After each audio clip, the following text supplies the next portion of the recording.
Cena, you will be at Capital One Arena. I will be. Josh, I gotta admit, it's starting to hit me.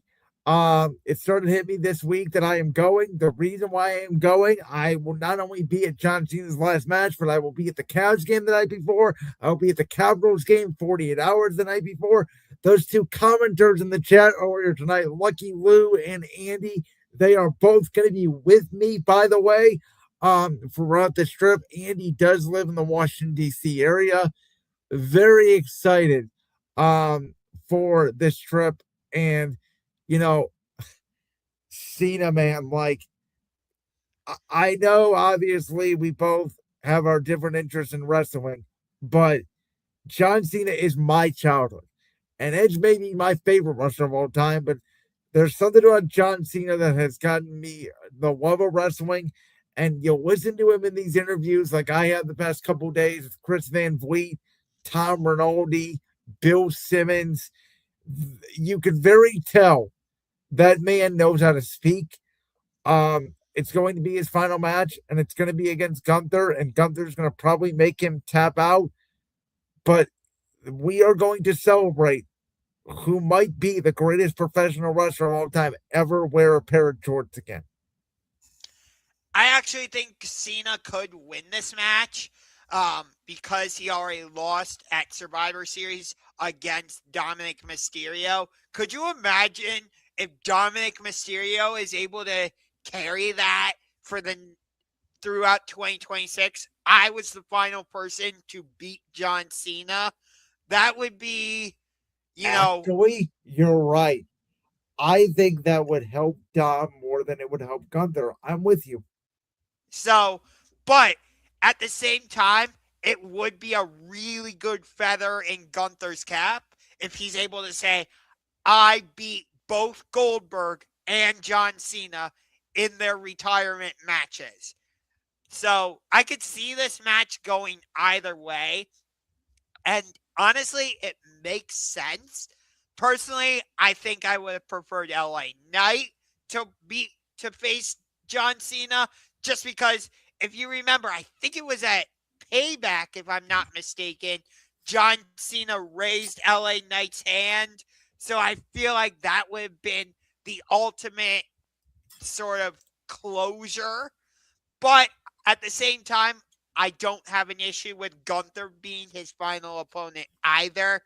So the tournament wasn't always great, but I think we got to the right conclusion. Personally, the superstars that were in the tournament. Yes, that's what I mean. Again, LA Knight would have been my personal preference, but I have no issue with Gunther, so I think it would have been the right decision either way. I'll say it like that. But for me personally, I believe Randy Orton is the GOAT, but John Cena is very much right there. I would probably have him second. But in terms of Cena, again, not trying to take anything away from him, I just think Orton's a little bit better, even though he doesn't have as many championships. But to focus on Cena, I mean, I feel like nobody would be as big of a wrestling fan as they are, whether it's WWE or AEW. It doesn't really matter in this case. If it were not for John Cena, I don't think either of us would be as big of wrestling fans as we are. I don't think anybody would be as big of a wrestling fan as they are. I don't think the WWE would be as strong as they are. I don't think AEW would even exist if it weren't for John Cena. That's how big of an impact I feel like he had. I can't add any more than that because that's exactly what I was going to say. And that's why I think this is so hard, particularly for our generation, because we grew up with John Cena. And Roman Reigns' run was great. It lasted 4 years.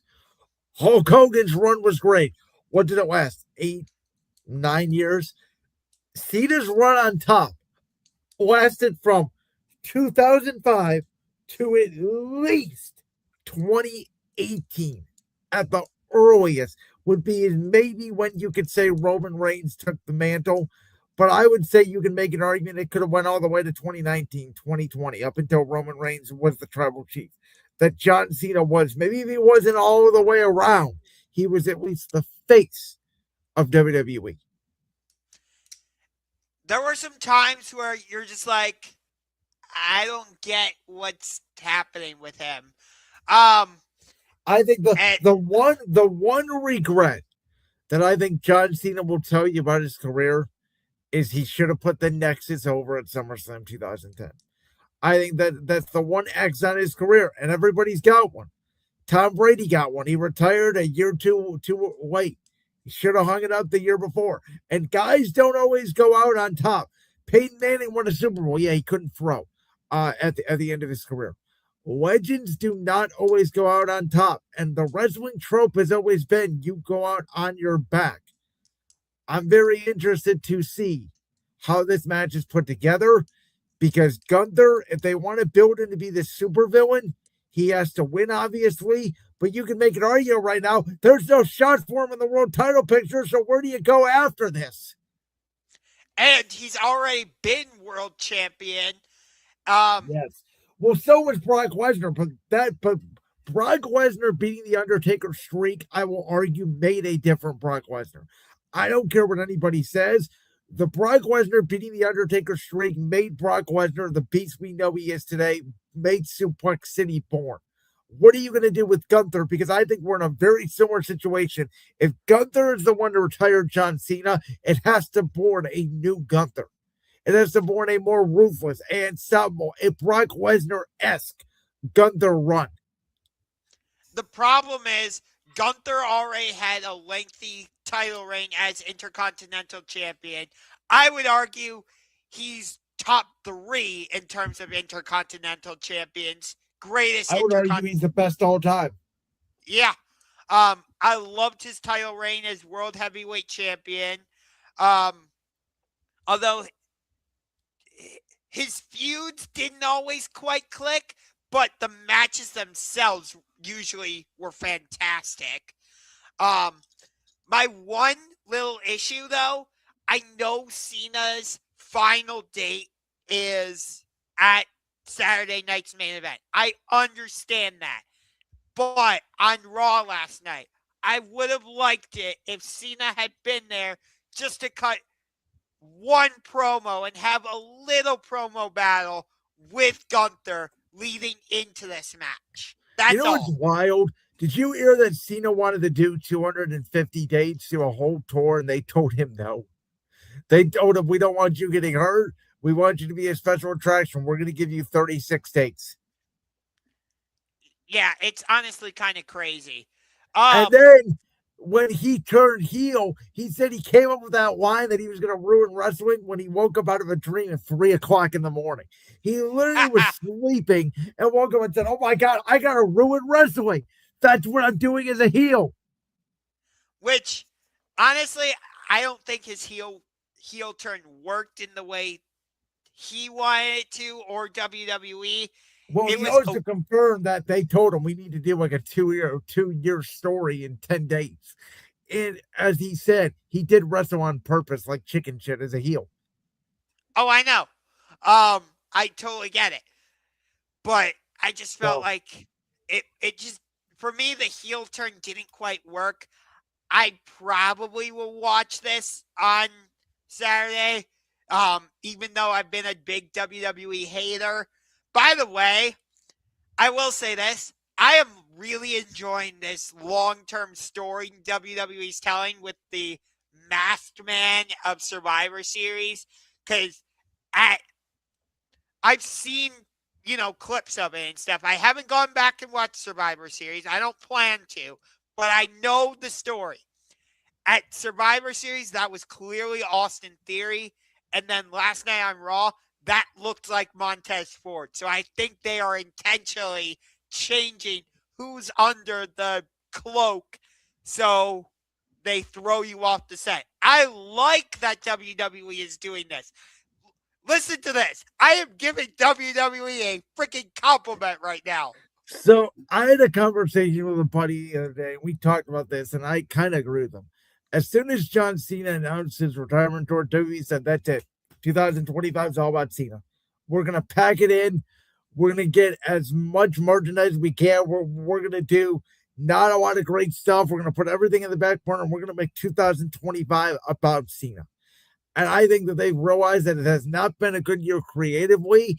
They have seen the momentum AEW has taken, and specifically from the online universe, I would reckon. And I think they're going to try some different shit in 2026, which may even mean Braun Breaker winning the world title on the first Raw of the new year. I might have to revert my boycott just for that show. I might have to. I'm thinking about it. And I had another conversation with somebody today that we said, is the first Raw of the year, is that now the new Raw after WrestleMania? Meaning, is that a bigger Raw now than the Raw after Mania? And I think you can make an argument. The answer is yes. What we shall see. I am very excited about AEW Dynamite tomorrow. Winter is coming. We've got Samoa Joe taking on Eddie Kingston for the AEW World Championship. We've got Hangman and Swerve in a tag team match, which I never thought I would say, given how insane their feud was. That's AEW's best feud. Easily. Um, You can make an argument Mox Wee and Kenny Omega when they first started. oh, yeah, but Swerve and Hangman just took it to a ridiculous, insane level. Hell, you had Swerve breaking into Hangman's house. You had Hangman setting Swerve's childhood home on fire. Um, I have loved that feud. The Death Rider story is great. We've got the women's tag team championship final going down tomorrow. It is Toni Storm and Mina Shirakawa against Willow Nightingale and Harley Cameron. And we've still got the Continental Classic going on. And I think this is leading to the downfall of the Death Riders. And the online thing is Claudio is going to be the new leader. I actually think it's going to be the Bastard Pac. Because it seems like he's taken a more prominent role. Would I be upset if Claudio takes over? No. My personal preference would be Pac. And let me just follow up with this. I know I was shitting on Survivor Series. I have since gone back and watched highlights. It actually, at least from what I saw, it wasn't that bad. Maybe it could. Did I enjoy Blood and Guts more? Yes, but Survivor Series, the match itself wasn't bad. It just felt like it was kind of an anticlimactic ending.